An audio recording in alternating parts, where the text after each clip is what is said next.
Glória a Deus, aleluia. Bom dia, paz seja convosco. Aleluia, dia 12 de abril de 2024, uma sexta-feira. Glória a Deus por mais um dia de vida, mais uma oportunidade de estar aqui na presença do Senhor e também com essa oportunidade de estar compartilhando a palavra do Senhor nessa manhã, né? Hoje eu vou estar abordando Atos 19, que vai falar da terceira viagem missionária de Paulo. Tem muita coisa legal, muitas informações importantes, interessantes aqui nesse assunto, né? Baseado aqui em Atos 19. Mas antes disso, eu quero estar fazendo uma oração, apresentando ao Senhor esse tempo. Que você que for entrando aí, vá orando, vai colocando a sua vida diante do Senhor. Não importa o que você esteja fazendo, talvez esteja no carro, no metrô, no ônibus, onde quer que você esteja, que você apresente a sua vida aí. Levante os seus pensamentos para a presença de Deus e coloque a sua vida diante do Senhor. Fale com Ele, peça para Ele falar com você também nessa live, em nome de Jesus, tá bom? Pai, em nome de Jesus, eu te louvo e te agradeço por esta manhã. Eu te louvo e te agradeço, Senhor, por mais uma oportunidade de vida, Senhor, de poder estar aqui falando com o Senhor, falando da Tua palavra, falando para aqueles que estarão me ouvindo, Senhor, compartilhando das verdades, das revelações que o Senhor tem trazido ao meu coração, Pai. Pai, em nome de Jesus, que a Tua palavra não volte vazia, que ela cumpra, Senhor, todo o propósito que o Senhor tem, Pai, para a vida daqueles que estarão assistindo, seja em qual for o tempo que essas pessoas vão estar acessando essa live, seja qual for a situação que essa pessoa está enfrentando, que ela está vivendo hoje, Pai, que a Tua palavra, Senhor Deus, não volte vazia, que ela cumpra o propósito que o Senhor tem para a vida dessas pessoas, Pai. Em nome de Jesus, conduz todo esse tempo, Senhor. Esse tempo é dedicado ao Senhor. Toda honra, toda glória seja dada a Ti. Todo louvor, toda adoração pertence a Ti, Pai. Faz, Senhor, infinitamente mais do que pedimos, do que pensamos, Senhor. Em nome de Jesus. Amém. Amém. Glória a Deus. Aleluia.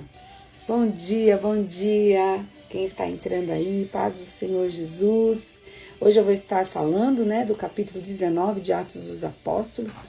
Vou estar falando da terceira viagem missionária de Paulo. Tem muita coisa legal nesse capítulo aqui, muitas coisas para a gente pensar, para a gente meditar. E eu tenho certeza que Deus vai falar com todos nós, que o Senhor vai se revelar nos nossos corações. Atos 19, verso 1 diz assim, vou começar ali do início,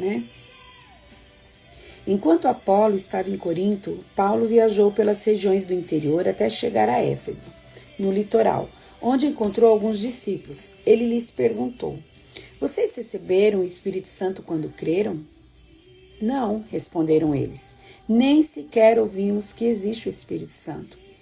Então, que batismo vocês receberam? Perguntou ele. O batismo de João, responderam. Paulo disse, João batizava com o batismo de arrependimento, dizendo ao povo que cresce naquele que viria depois, isto é, em Jesus. Assim que ouviram isso, foram batizados em nome do Senhor Jesus. Paulo lhes impôs as mãos e o Espírito Santo veio sobre eles, e falaram em línguas e profetizaram. Eram ao todo uns 12 homens. Amém? Olha só, Esse texto é muito interessante, Como nós já tínhamos visto anteriormente, a terceira viagem missionária de Paulo começa em Atos 18, do verso 23. Até o capítulo 21, verso 16, nós vamos estar falando da terceira viagem missionária. Paulo encontra nesse lugar alguns irmãos em Cristo, crentes genuínos e verdadeiros, pois eles já eram até batizados, mas que não haviam encontrado ainda a experiência do revestimento de poder vindos da pessoa do Espírito Santo. Os mestres desses irmãos conheciam os fundamentos espirituais acerca do batismo de João Batista, mas não conheciam os ensinamentos acerca do Espírito Santo e nem mesmo o cumprimento da promessa de Joel ocorrido, realizado em Atos 2, do 1 ao 4. Em Mateus 3:11 diz assim, eu batizo com água aqueles que se arrependem. Depois de mim, porém, virá alguém mais poderoso do que eu, alguém muito superior, cujas sandálias não sou digno de carregar. Ele os batizará com o Espírito Santo e com fogo. Olha só, Paulo, João Batista está falando o quê, né? Ele está falando de algo que está para acontecer ainda. Né? Ele fala do batismo que ele estava realizando ali naquele momento, mas que viria alguém com muito mais poder e autoridade que batizaria com o Espírito Santo e com fogo. Então, esses irmãos, né, que Paulo encontra ali, né, o que acontece ali naquela região de Éfeso? Eles sabiam que algo maior estaria por vir, que uma experiência mais profunda com Deus estava para acontecer, mas não sabiam que já tinha acontecido e que alguns irmãos já viviam nessa plenitude. Olha que interessante, né? Paulo batiza esses irmãos novamente. Essa é a única vez que você vai encontrar um texto que fale de alguém que foi batizado segunda vez, né? 2 vezes, na Bíblia toda. Ele batiza os irmãos em nome de Jesus, lembrando que os irmãos tinham sido batizados no batismo do arrependimento, que era o batismo de João, a mensagem que João trazia, que era uma mensagem de arrependimento. E agora ele conduz os irmãos ao enchimento do Espírito Santo. Ele ora pelos irmãos, impõe as mãos sobre a cabeça deles e ora e clama, pede pelo batismo pelo Espírito Santo, né, pelo enchimento do Espírito Santo, e esses irmãos recebem esse enchimento. Tanto é que isso é manifesto como? No dom de línguas. Os irmãos começam a falar em outras línguas e naquele mesmo momento alguns deles também começam a declarar palavras proféticas, né, a declarar profecias uns para os outros ali naquele momento. Então, olha só que interessante, né? Como o Senhor é cuidadoso, como o Senhor é generoso. Aqueles irmãos tinham uma fé genuína, uma fé pura, já tinham sido batizados e eles aguardavam algo mais da parte de Deus. E Paulo, chegando naquele lugar, encontra aqueles 12 homens e ele anuncia, né, a esses irmãos que o Espírito Santo já foi derramado, que eles precisavam receber esse Espírito Santo agora, né? E que eles precisavam crer na plenitude do poder de Deus, do Espírito de Deus na vida deles, e eles precisavam desse Espírito Santo para continuar servindo, para fazer a obra, para testemunhar e anunciar as grandezas de Deus. E isso tudo acontece ali sobre a vida dessas pessoas através de Paulo. Olha só, né? Qual o valor de uma alma para Jesus, né? Esses irmãos precisavam de uma revelação num nível maior, que outros já estavam experimentando. E Deus envia Paulo ali e Paulo pode anunciar essas verdades ao coração dessas pessoas. Olha que coisa linda. Atos 2,4 diz o quê? Todos ficaram cheios do Espírito Santo e começaram a falar em outras línguas, conforme o Espírito os habilitava. Então é de novo, né, ali com aqueles irmãos acontecendo o que havia acontecido lá no dia de Pentecostes, né? No dia que os irmãos foram cheios do Espírito Santo. Glória a Deus, aleluia. Em seguida, Paulo foi à sinagoga e ali pregou corajosamente durante 3 meses, argumentando de modo convincente sobre o reino de Deus. Mas alguns deles se mostraram endurecidos, rejeitaram a mensagem e falaram publicamente contra o caminho. Paulo então deixou a sinagoga e levou consigo os discípulos, passando a realizar discussões diárias na escola de Tirano. Isso continuou durante os 2 anos seguintes. A gente de toda a província da Ásia, tanto judeus como gregos, ouviu a palavra do Senhor. Deus concedeu a Paulo o poder de realizar milagres extraordinários. Quando lenços ou aventais usados por ele eram colocados sobre os enfermos, estes eram curados de suas doenças e deles saíam espíritos malignos. Alguns judeus viajavam pelas cidades expulsando espíritos malignos. Tentavam usar o nome do Senhor Jesus, dizendo: ordeno que saia em nome de Jesus a quem Paulo anuncia. Os homens que faziam isso eram os 7 filhos de Seva, um dos principais sacerdotes. Certa ocasião, o espírito maligno respondeu: eu conheço Jesus e conheço Paulo, mas quem são vocês? O homem, possuído pelo espírito maligno, saltou em cima deles e os atacou com tanta violência que fugiram da casa, despidos e feridos. A notícia do ocorrido se espalhou rapidamente por toda a cidade de Éfeso, tanto entre judeus como entre gregos, e sobre eles veio um temor reverente, e o nome do Senhor Jesus era engrandecido. Muitos dos que creram confessaram suas obras pecaminosas. Vários deles que haviam praticado feitiçaria trouxeram seus livros de encantamentos e os queimaram publicamente. O valor dos livros totalizou 50.000 moedas de prata. Assim, a mensagem a respeito do Senhor se espalhou amplamente e teve efeito poderoso. Olha só quantas coisas, né? Glória a Deus, quanta coisa a gente pode aprender nesse texto aqui. Bom dia, pastora, paz do Senhor. Paulo frequentou a sinagoga de Éfeso por 3 meses, ensinando coisas concernentes ao reino de Deus, né? Atos 1:3 fala que durante os 40 dias após o seu sofrimento e morte, Jesus apareceu aos apóstolos diversas vezes. Ele lhes apresentou muitas provas claras de que estava vivo e lhes falou do reino de Deus. Tem muita coisa para ser ensinada, não é? Paulo, por 3 meses, permaneceu na sinagoga de Éfeso, ensinando coisas concernentes ao reino. Assim como Jesus esteve os 40 dias com os discípulos dele, anunciando, falando das coisas do reino. Irmãos, é disso que nós temos que falar. É isso que nós temos que ensinar, coisas concernentes ao reino. Nós fazemos parte de um reino, nós somos cidadãos do reino. Então nós precisamos aprender sobre esse reino que nós passamos a pertencer agora. Qual é o procedimento dos cidadãos do reino? O que os cidadãos do reino pensam? O que eles falam? Como eles vivem? O que eles sentem? Não é? Tudo isso são coisas que nós precisamos ensinar. Paulo anunciava a mensagem de Jesus, ensinava as verdades do reino. Alguns homens de coração endurecido não receberam a mensagem de Paulo e falaram mal do caminho. Paulo sai da sinagoga e leva consigo discípulos e passa a ensiná-los na escola de Tirano. Eu quis fazer uma pesquisinha para falar um pouquinho dessa escola, de quem era Tirano, né? E eu achei umas coisas muito interessantes num site que chama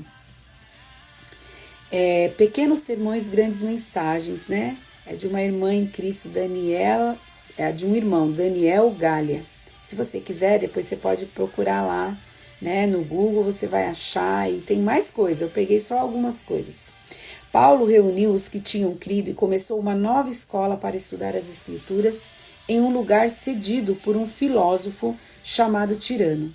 Saiu da sinagoga e foi para a escola de Tirano, provavelmente uma sala de preleções ou um edifício escolar, do qual Tirano era dono ou professor. Com essa separação, Paulo obteve uma grande vantagem. Agora, as oportunidades eram mais frequentes. Na sinagoga, ele podia pregar unicamente no sábado, mas agora ele disputava todos os dias na escola de Tirano. Ele remia o tempo. As pessoas cujo trabalho não lhes permitia ir um dia poderiam ir num outro dia. Agora, o acesso à mensagem era mais fácil. Ninguém podia frequentar a sinagoga dos judeus, exceto os judeus e os prosélitos.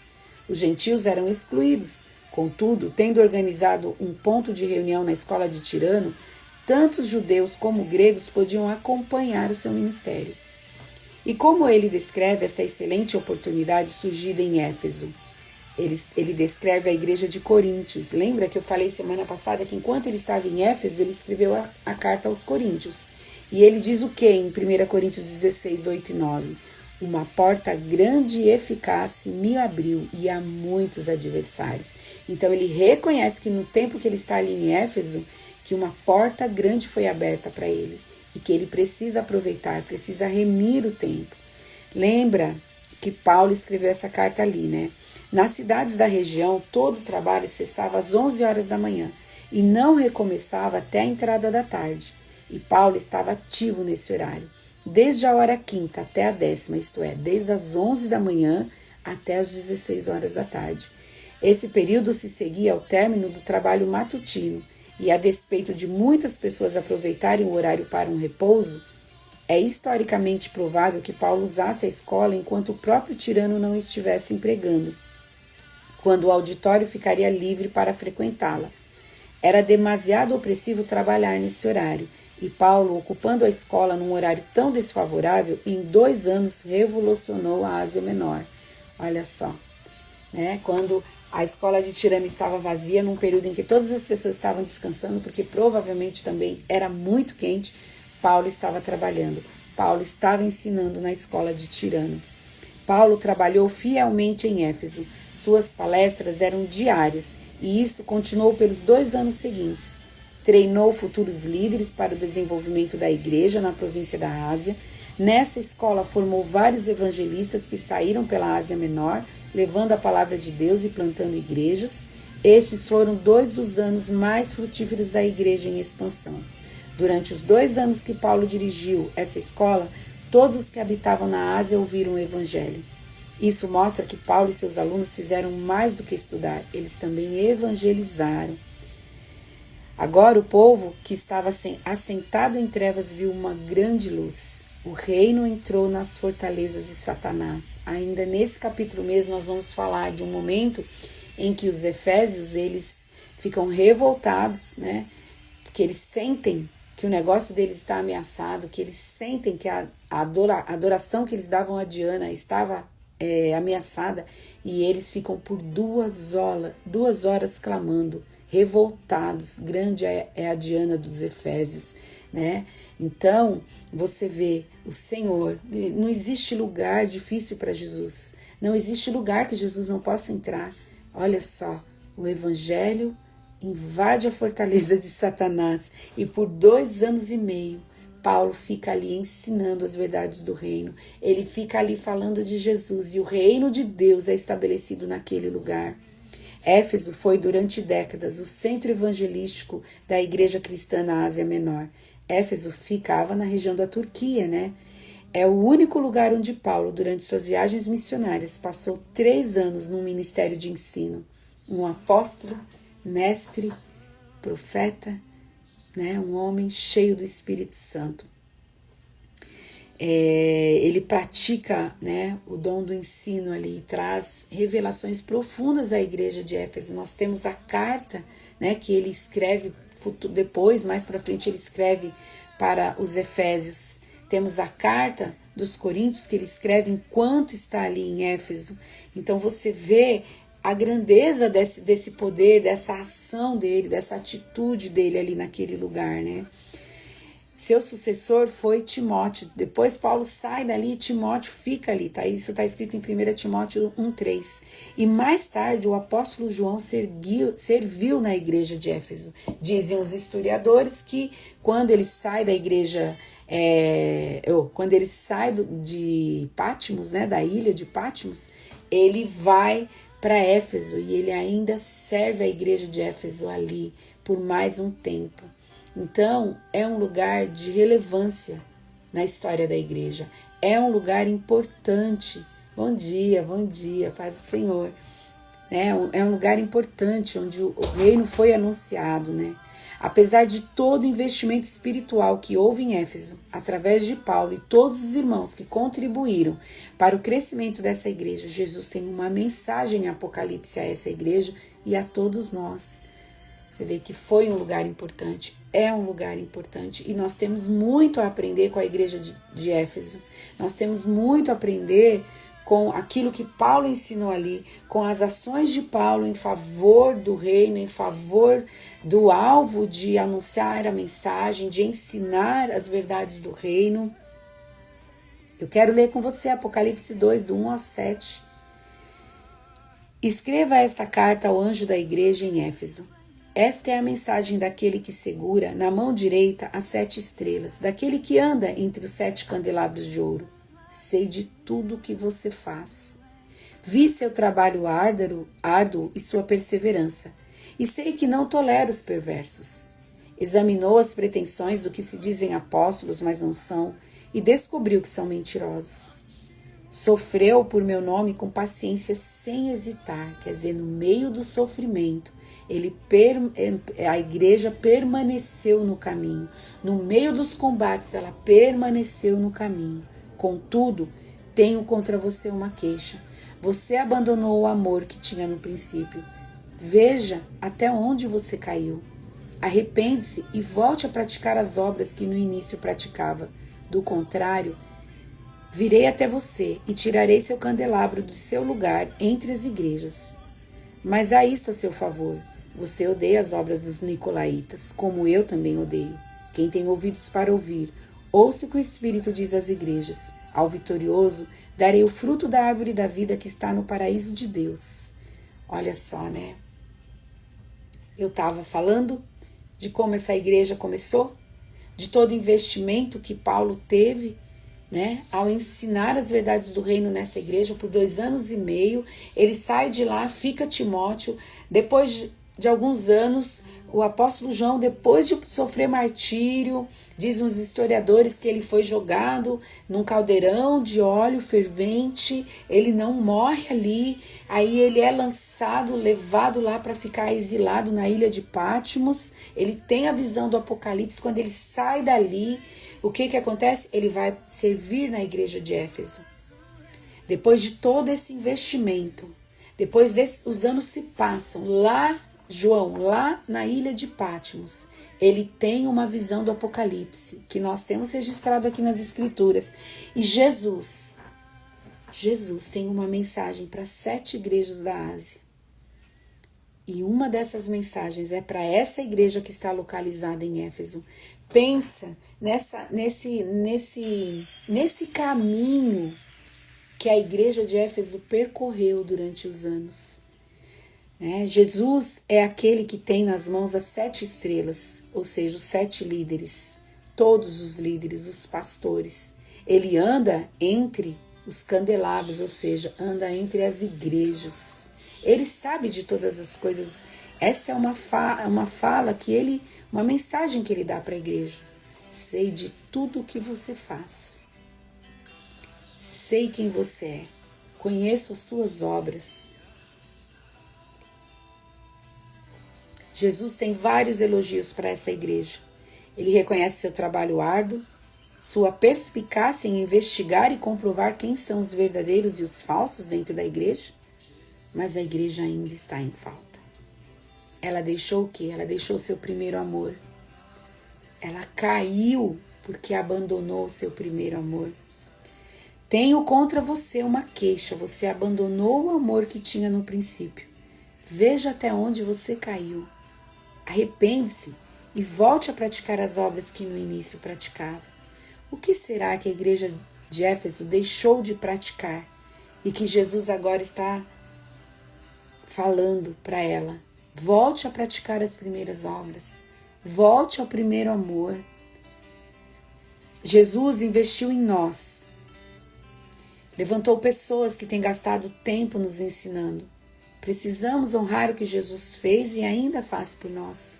Podemos ser bons em muitas coisas, aprovados em vários sentidos e ter perdido o primeiro amor. Isso é um risco. Isso pode sim acontecer com cada um de nós, irmãos.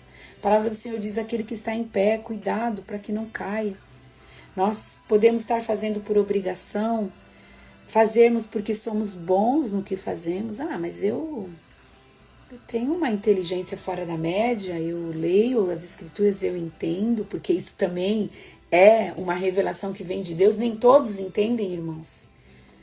Mas de repente você tem um dom e você entende as escrituras. Então você faz isso de boa, né?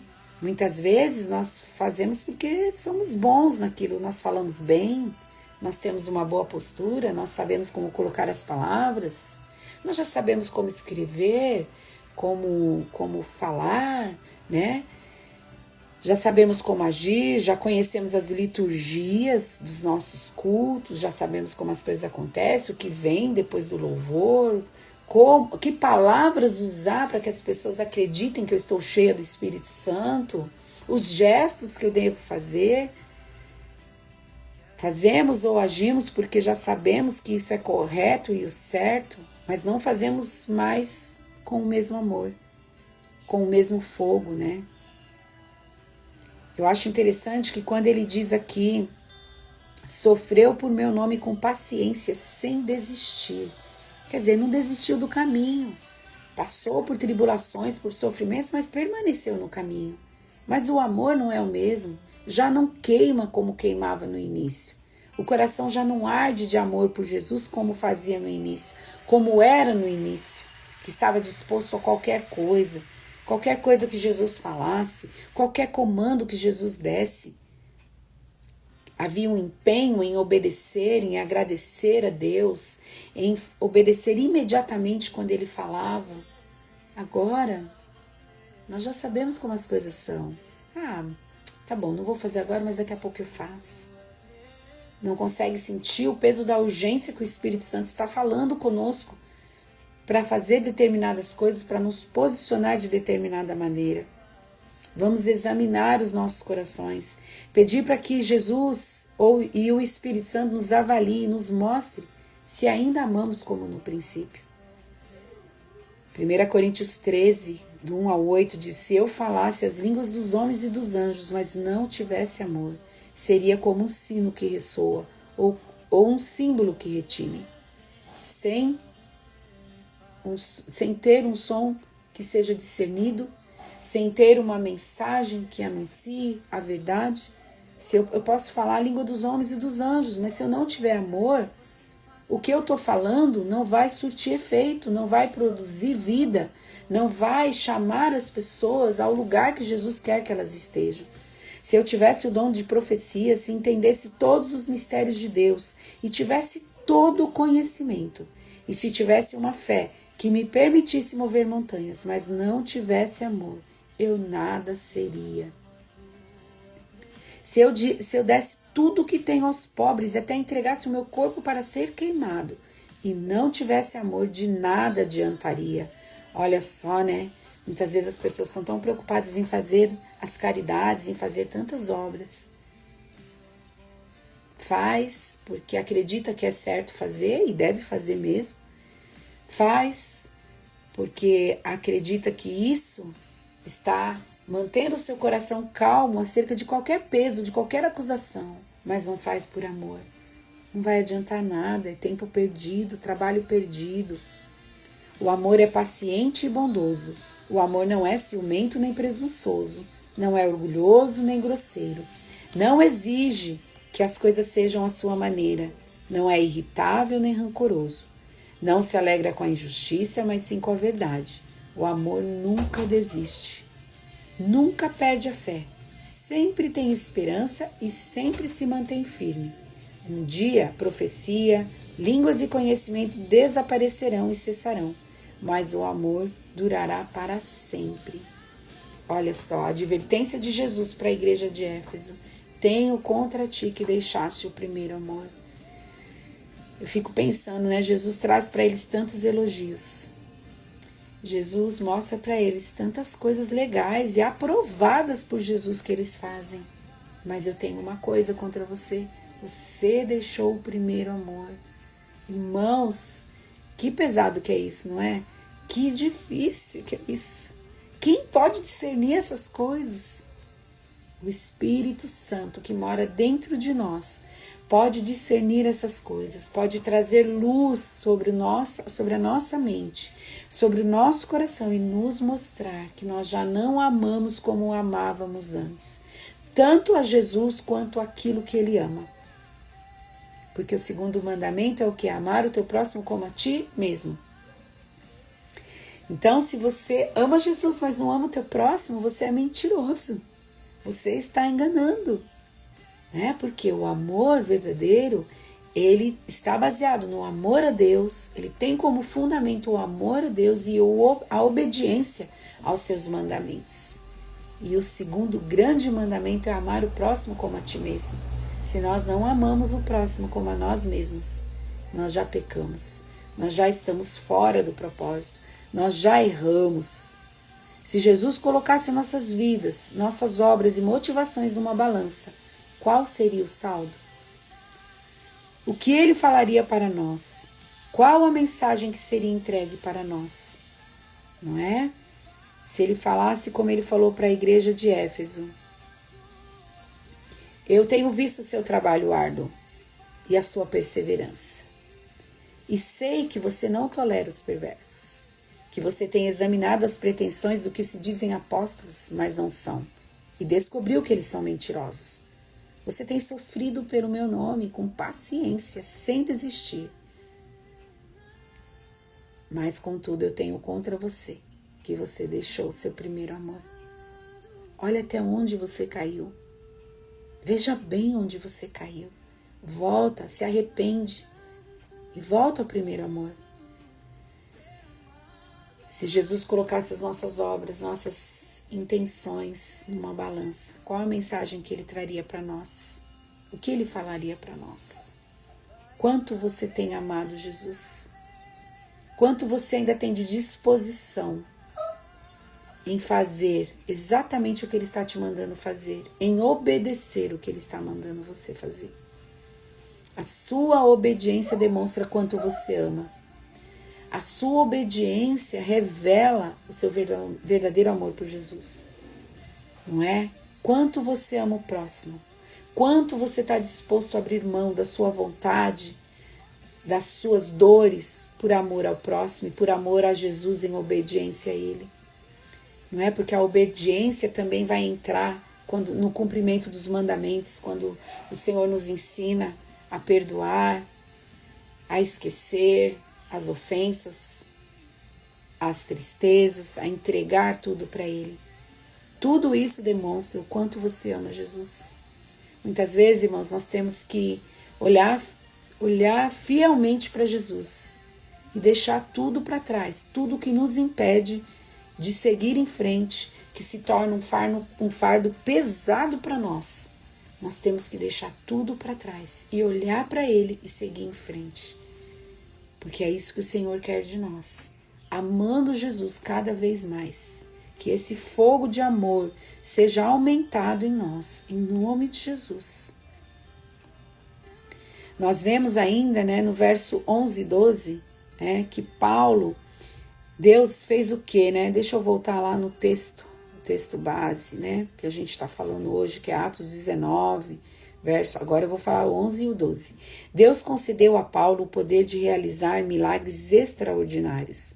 Quando lenços ou aventais usados por ele eram colocados sobre enfermos, estes eram curados das suas doenças e deles saíam espíritos malignos. Olha que coisa tremenda! Mas você lembra que ele falou, que ele escreveu para a igreja aos Coríntios,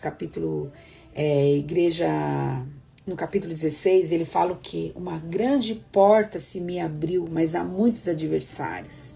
Paulo tinha consciência da batalha que ele enfrentava para permanecer em Éfeso, anunciando as verdades do reino todos os dias.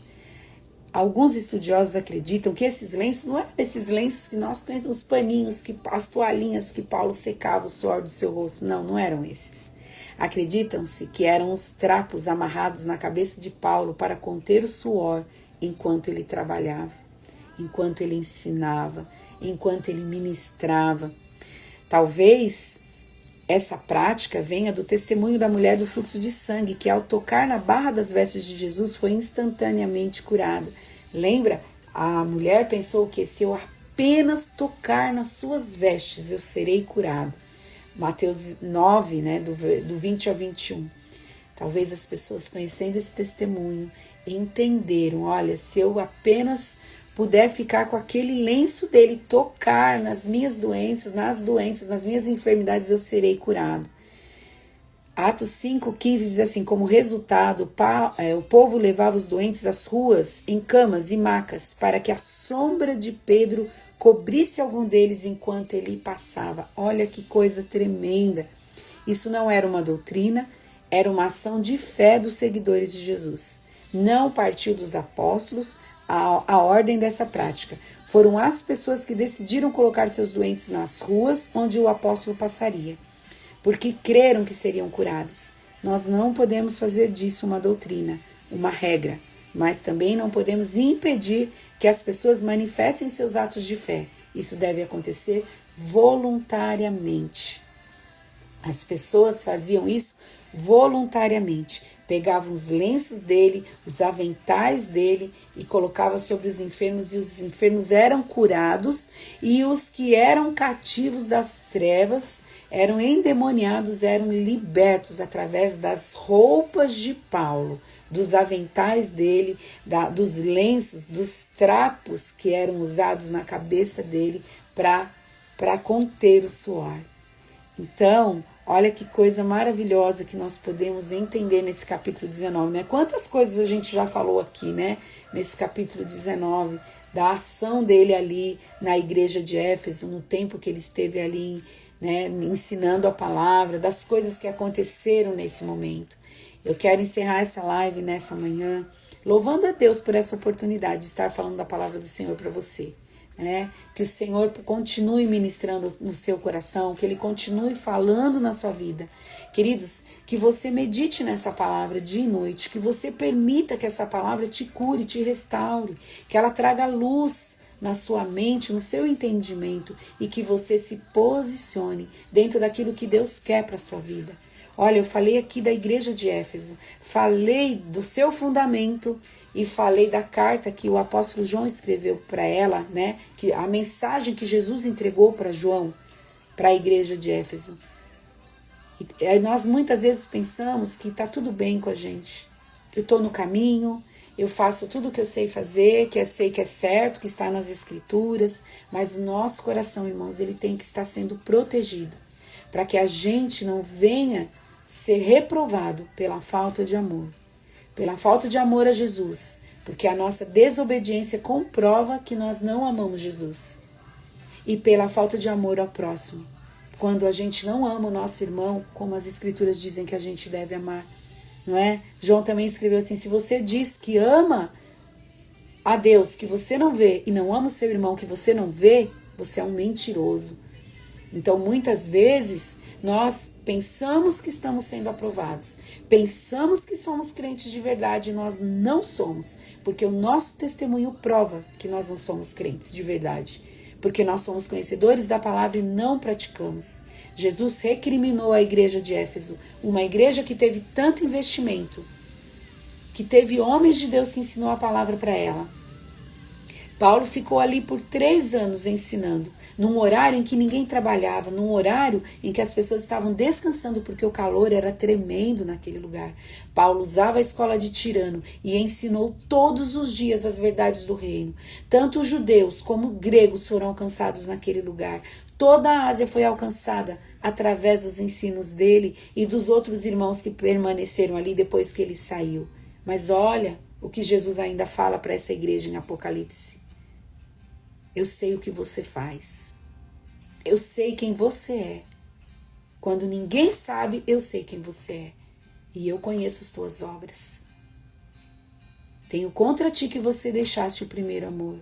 Volta ao teu primeiro amor. Arrepende-te. Veja onde você caiu e volta. Irmãos, você imagina João saindo de Patmos, trazendo essa mensagem para a igreja de Éfeso? Que triste, uma igreja que teve tanto investimento, que recebeu tanto, agora recebe uma carta dessas, recebe uma mensagem dessas. Que essa palavra, que isso não seja sobre as nossas vidas, porque Deus tem levantado muitas pessoas que têm investido em nós. Não importa qual é a posição que eu tenho no reino, pastora, discípula, sei lá, evangelista, não importa qual é a minha posição, mas é verdade, Deus tem levantado muitas pessoas para investir na minha vida. Muitas pessoas que acreditaram no que Deus tem na minha vida e acreditam no que Deus tem na minha vida. Será que eu vou jogar tudo isso fora? Porque não quero me posicionar? Porque não quero obedecer? Porque não quero me render ao que Jesus está me falando? O céu é verdade, mas o inferno também é. E não vai ter desculpa para nós, irmãos, que somos conhecedores da palavra. Queridos, eu vou encerrar essa live. Que você guarde essa palavra no seu coração. Se Deus falou com você, curte o vídeo, compartilha, envia para outras pessoas. Assim como Ele falou com você, vai falar com outras pessoas. Não esquece que eu estou com um canal lá no YouTube. Se inscreve lá no meu canal. Eu preciso de inscritos para que o próprio YouTube me ajude a promover as lives, vai enviando para outras pessoas. Quando a gente entra lá no YouTube, quer ouvir uma mensagem sobre pecado, ele pode sugerir uma dessas lives. Então entra no meu canal, se inscreve, curte os vídeos que eu posto aqui no Instagram, né? Manda aí, faz comentário, é assim que as redes sociais entendem que o material foi bom. Hoje nós começamos a nossa conferência profética lá na Ramá. Vamos ter o presbítero Edmilson, né? Vai estar ministrando lá. A gente sabe quem ele é, já conhece ele, tem um testemunho tremendo e hoje ele vai estar ministrando, né? Se eu não me engano é às 20 horas, né, gente? Me ajuda alguém aí, né? Eu tenho postado aí o folder, a igreja também tem postado. Você aí que tá me assistindo, talvez vai me assistir depois, né, que a live é postada. Vem participar com a gente, se você não tem compromisso na sua igreja, se você tem, fique aí na sua igreja. Mas você que não está em nenhuma igreja, vem participar com a gente aí da conferência. Ela é sexta, sábado e domingo. Sexta começa às 20, sábado começa às 19 horas e domingo às 10 horas da manhã. Domingo é o pastor Djalma, que está aqui na live comigo, né? Esposo da pastora Silvia, do Ministério Chamar, vai estar comigo. Hoje é às 20, né, Marcinha? Obrigada. E amanhã é o pastor Douglas, né? O pessoal da Ramá não conhece o pastor Douglas ainda, ele é pastor e é lá do Chamar também, é um professor, um ministro. Ele é muito usado por Deus também, para a glória do Senhor Jesus. Esses 3 homens de Deus vão estar conosco esse final de semana, né? Que nós vamos ter a nossa conferência aí, mantendo a chama acesa, né? Provavelmente a chama da igreja de Éfeso não estava tão acesa, né? Que você guarde essa palavra no seu coração. Vou orar por você, tá bom? Pai, em nome de Jesus, eu sei que a sua palavra não volta vazia. Ela é poderosa para cumprir tudo aquilo que o Senhor quer produzir nos nossos corações. Por isso, nesta manhã, Senhor, a tua palavra foi ministrada nesta manhã. O ensino da tua palavra foi ministrado. Continua ministrando aos corações, mesmo ao término dessa live. Que o Senhor se revele aos nossos corações, trazendo clareza, Paizinho, de quem nós temos sido na tua presença. Senhor, se nós temos nos perdido nessa caminhada, se nós temos errado o alvo, Senhor, se o amor, Senhor, tem se perdido, Deus querido, dentro do nosso coração, nos perdoa. Acende a chama, Senhor, acende o fogo do Teu Espírito nos nossos corações. Que nós venhamos, Senhor, mostrar esse amor que temos por Ti através das nossas obras, das nossas decisões, das nossas atitudes. Que nós venhamos amar ao Senhor acima de todas as coisas. Que nós venhamos amar os nossos irmãos. Paizinho, como nós amamos a nós mesmos, Senhor. Ninguém maltrata a si mesmo. Ninguém se ofende a si mesmo. Fica se esfaqueando, Senhor, porque nós preservamos a nossa saúde, o nosso bem-estar, que nós venhamos agir assim com o nosso irmão, com o nosso próximo, que nós, ao amarmos, Senhor, na tomada de decisão, por abençoar o próximo, por perdoar o próximo, nós venhamos ter o foco em Ti, Senhor, em Te honrar, em Te agradar, em Te obedecer. Senhor, que nós deixemos de olhar para nós mesmos, deixemos de fazer a nossa vontade, deixemos de agradar a nossa carne, Senhor, para agradar a Ti, Senhor. Que nós não venhamos ser, Pai, reprovados, Espírito Santo, pela falta do amor e nem por nenhum outro motivo, Senhor. Mas que, pelo contrário, nessa caminhada nós venhamos ser aprovados todo o tempo, Senhor. Até o momento de nos encontrarmos contigo. Cobre com teu sangue, Senhor, a vida dos meus irmãos.